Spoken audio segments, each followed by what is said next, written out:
সুতমারানি গাইল দিতে জানি।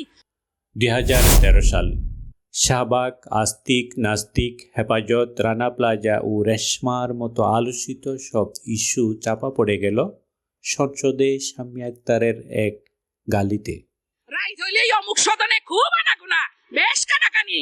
আমিও গ্রামের পোলা, সুতমারানি গাইল দিতে জানি। আমি কি কাউকে গালি দিয়েছি? কাহার বিরুদ্ধে বলতে?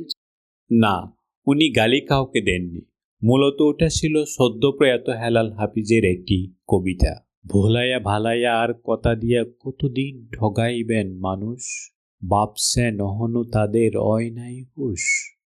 গুছায়া গাছায়া লন, বেশি দিন পাইবেন না সময়। আলামত দেখতাছি মানুষের ওইবই জয়। কলিমুদ্দিনের পোলা সিডি দিয়া জানাইছে ভাই, আইতাছি টাউন দেখতে একসাথে আমরা সবাই। শহরের নগরের ধাপ্পাবাজ মানুষের কয়েন রেডি হইতে, বেদম মাইরের মুখে কতক্ষণ পারবো দাঁড়াইতে।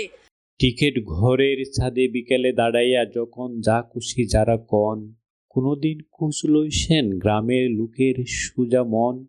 কি চায়, কতখানি চায়, কয়দিন কায় আর কয় বেলা না খাইয়া কাটায়। রাইত হইলেই অমুক সদনে খুব আনাগোনা, বেশ কানাকানি। আমিও গ্রামের পোলা, সুতমারানি গাইল দিতে জানি। ধন্যবাদ মাননীয় স্পিকার, ধন্যবাদ। কবিতার সেই শেষ লাইনের বিশেষ শব্দটি নিয়ে সেদিন যত কানাকানি মাতামাতি হলো দেশ জুড়ে, তা শুনে কি বলেছিলেন হেলাল হাফিজ?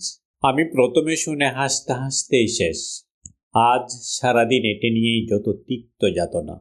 কেউ ফোন দিচ্ছে তো কেউ মেসেজ দিচ্ছে, সবারই এক প্রশ্ন এই সব দুঃখেই ঘিরে। কিন্তু দুঃখ কজন লেখাটি পড়ে দেখেছে? 1981 সালে যখন আমি কবিতাটি লিখেছিলাম, ওটা ছিল তখনকার পুঁজিবাদী সমাজের একটি চিত্র।